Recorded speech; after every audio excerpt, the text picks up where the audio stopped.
Hello and welcome to yet another exciting tutorial here. This time we want to try to create a reveal button. So if you don't know what a reveal button is, it's basically a widget that you can swipe with your finger or your mouse to reveal content underneath. Alright, the content is initially hidden, but when you swipe, you can see it. It's basically something like this.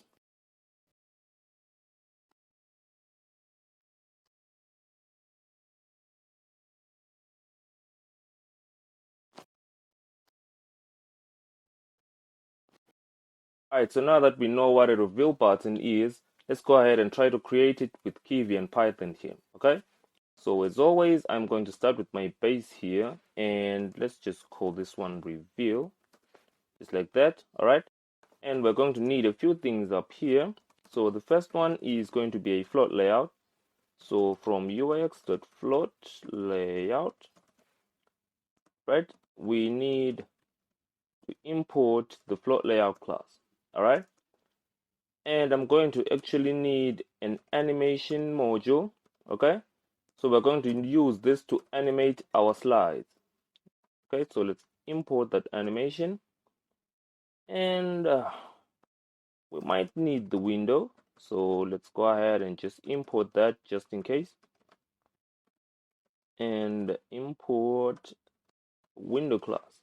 All right, so now that that is done, what I want to do is I'm going to create a wrapper for basically all of our stuff. Okay, so I'm going to say an instance of that flow layout. So what I'm thinking here is I'm going to put all of my widgets inside this top level float layout right here. Okay, so I'll just add this, all right, to our main window. So self.__underscore wrapper, just like that. All right, so the things we're going to do here is we're going to have two layers, right? A top box which you can slide to reveal bottom content, and obviously the bottom box which is going to hold the content you see when you slide the top box. All right, so I'm going to create let's create separate widgets for these, and let's just call this one reveal top, and it's going to be a standard box layout, right, just like that. And let's define our init here. Actually, maybe I'll just copy this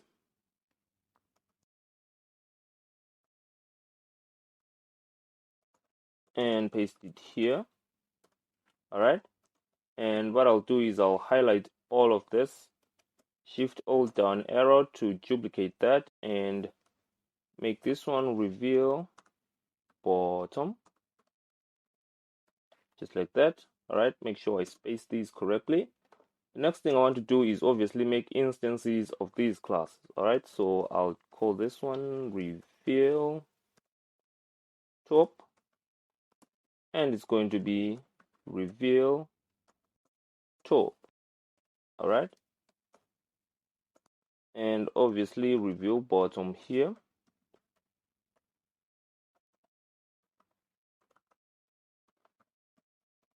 like that. All right, the next thing we want to do now is add these to our float layout wrapper right here. All right, so self.wrapper add widget, and we want to add self.reveal bottom first. All right, shift alt down arrow, and then reveal top at the top. Okay, so I believe that should do it for this one. Now let's go here and basically give these a few colors so we can see them while we are creating these. All right, so I'll give this an ID of main_win as always, and canvas.before, give this a color, and let's make it white. Maybe peachy.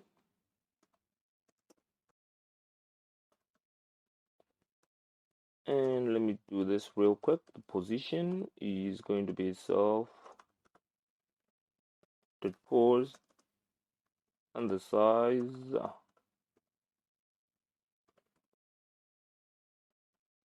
is going to be self to size. All right, copy all of this, Shift Alt down arrow twice. All right, we want to change this to reveal top, and the top one, let's say maybe a dark blue color, so about maybe 0.4, 0.5 maybe, like that, and RGBA. All right, reveal bottom,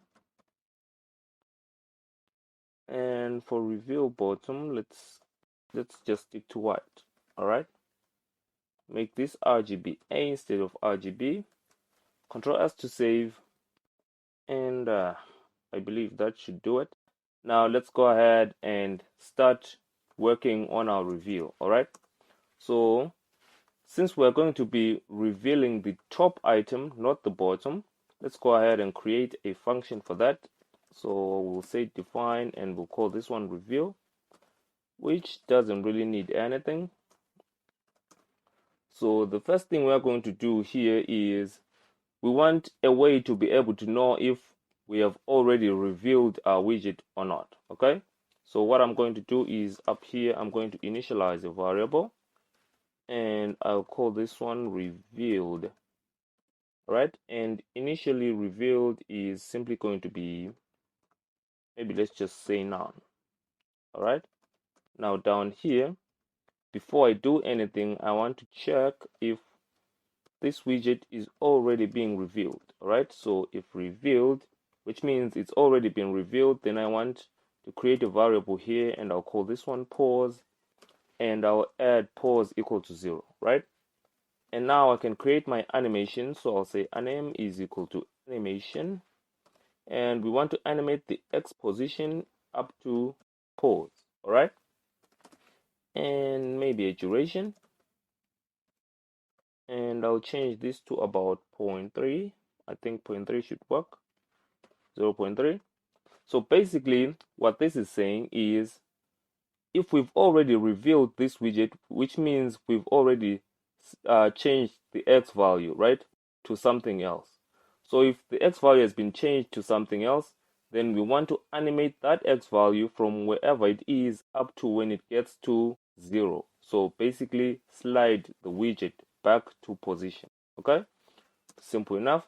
Now I am simply going to start this animation on our reveal top class right there. All right, so that should do it. Now we know that reveal is no longer we know that our widget is no longer revealed, right? So what we can do with that is we can say self dot revealed. We can change this to false, right? Meaning that this time it's not revealed. All right, otherwise, which means it's not revealed, then obviously we want to reveal it. Okay, so we want to change the position to, yep, window dot width, maybe divided by 2. Actually, I want to slide it from the right to the left. So what I'll do is I'll say negative window dot width divided by 2. So for example, my screen right now is 1366. This is now going to be minus 1366 divided by 2. All right. So with that said, what I'm going to do is I'm simply going to highlight all of this, Shift Alt down arrow, then Alt down arrow twice.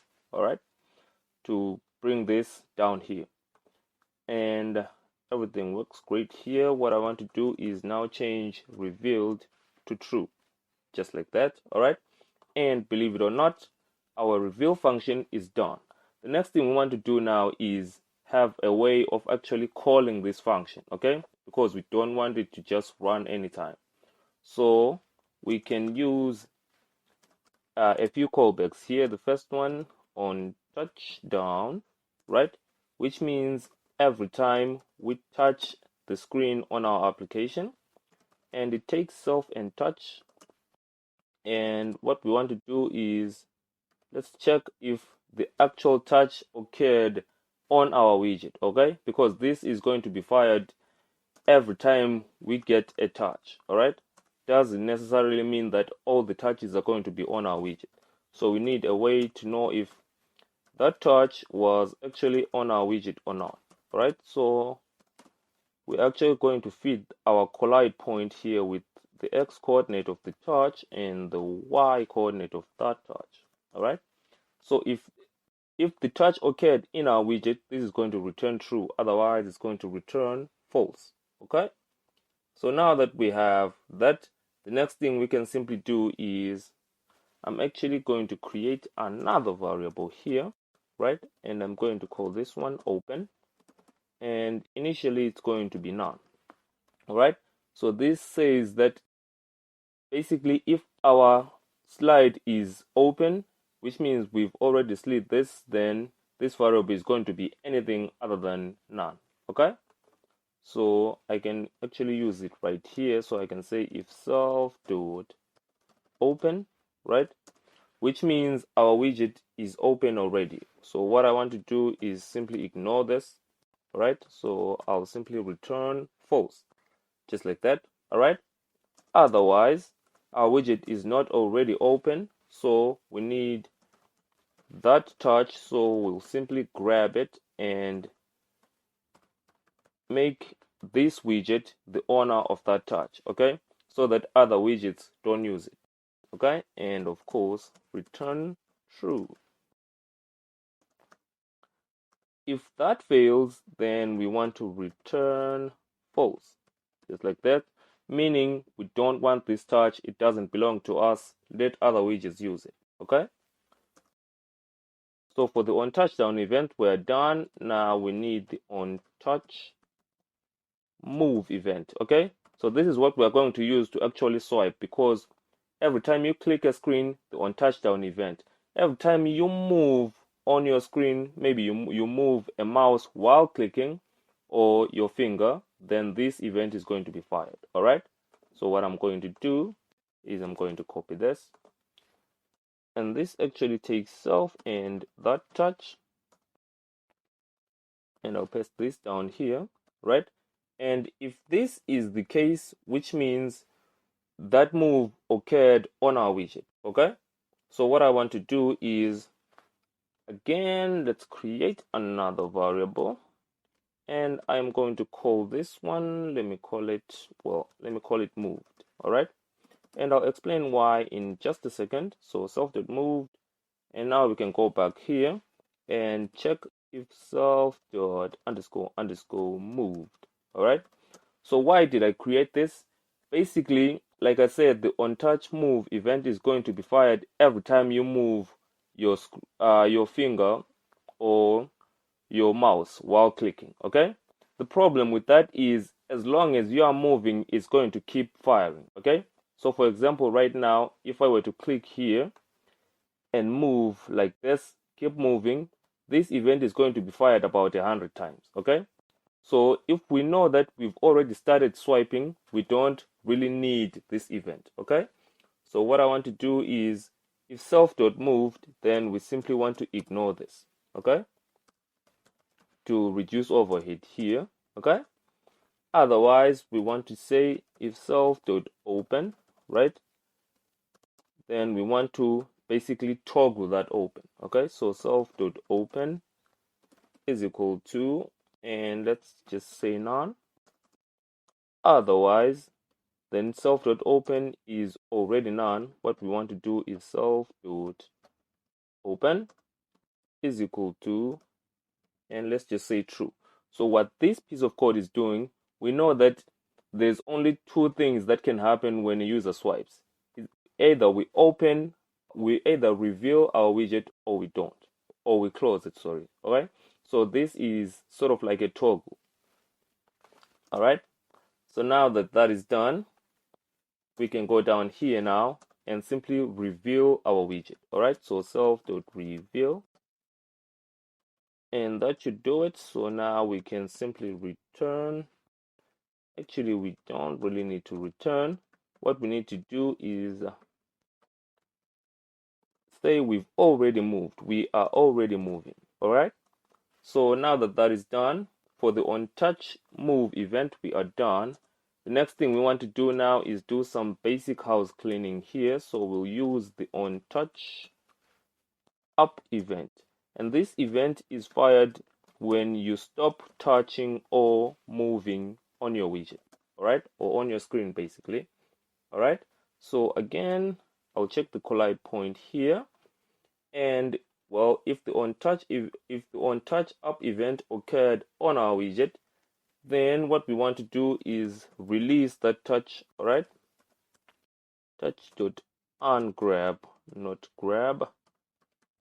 Okay, so release our widget from that touch.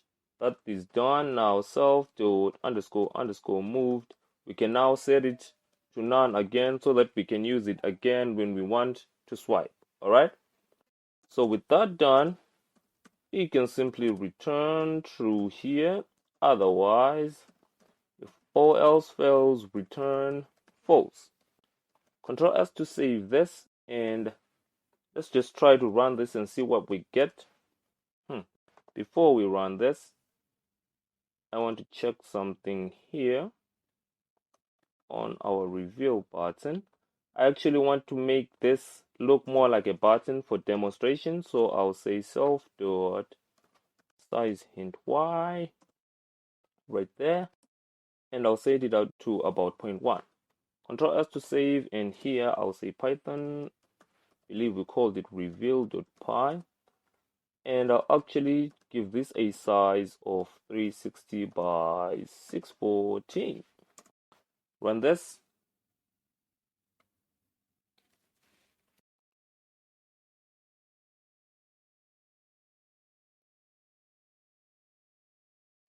All right, and there you have it, our widget. Let's try to slide this. So I'll click and slide, and there you have it. It slides, and you can see the bottom white content of the reveal bottom. All right.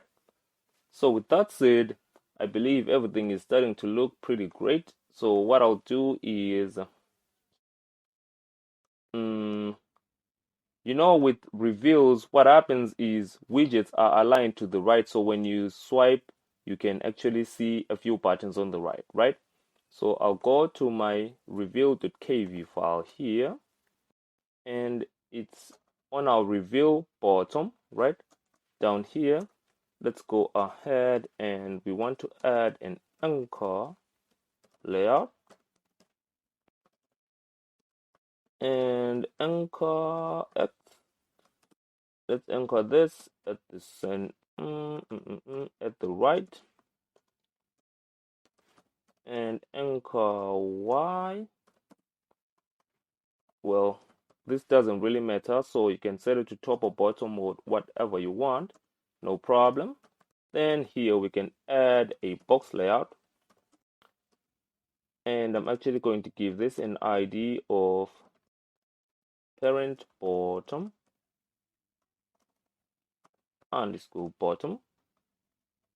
All right, and maybe size hint, so size hint X, about 0.5 should work. Control S to save, and yep, that should do it. All right, so with that done, let's just test this with a few buttons here. So I'll just add a button, give it some text of about, maybe I'll say del, and I'll duplicate this, and I'll just say copy. All right, and I'll save that like that, and I believe that should do the trick. So let's run this again, see what we get. All right, so I'll slide this, and there you have it, our buttons, which we can click it, and we can slide this back to hide those buttons. All right, so that will be it. Now, to make this reusable, we need a way to be able to add buttons or all our widgets to this one, because right now on our reveal bottom, where is it? as it stands, our reveal bottom, when we add widgets to this, it's actually going to be added here, right? Instead of it being added on our box layout. So what we can do is just create a very simple function, and I'll just call this one add child. You could, of course, just try to override the default add widget. So I'll just say self child like this, and I'll just say self dot ids dot parent underscore bottom dot add widget, and then we can add that child. All right. So now if you want to use this on other projects, instead of using add widget, you can now use add child. Okay. And it's as simple as that. So just for demonstration, let me remove these two. Control S to save. Let's go back here. And now we can go up there and let's just import a few stuff. So from kivy.uix.label, and we want to import a label. Then from kivy.uix.button, let's go ahead and import a button. All right, Control S to save that. Now, actually, what I'm going to do on my reveal top here is, maybe I'll just add it here, no problem.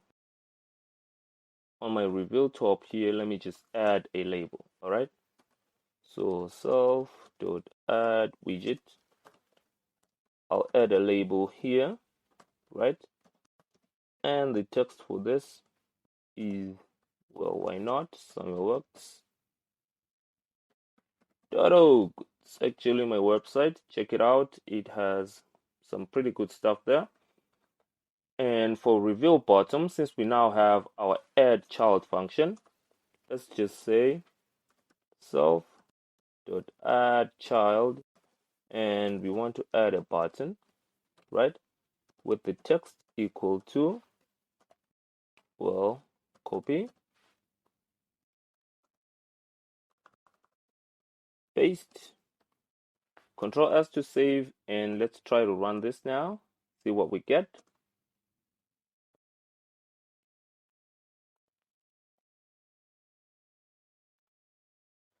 And there you have it, that label. And if we reveal now, we get copy, paste. All right.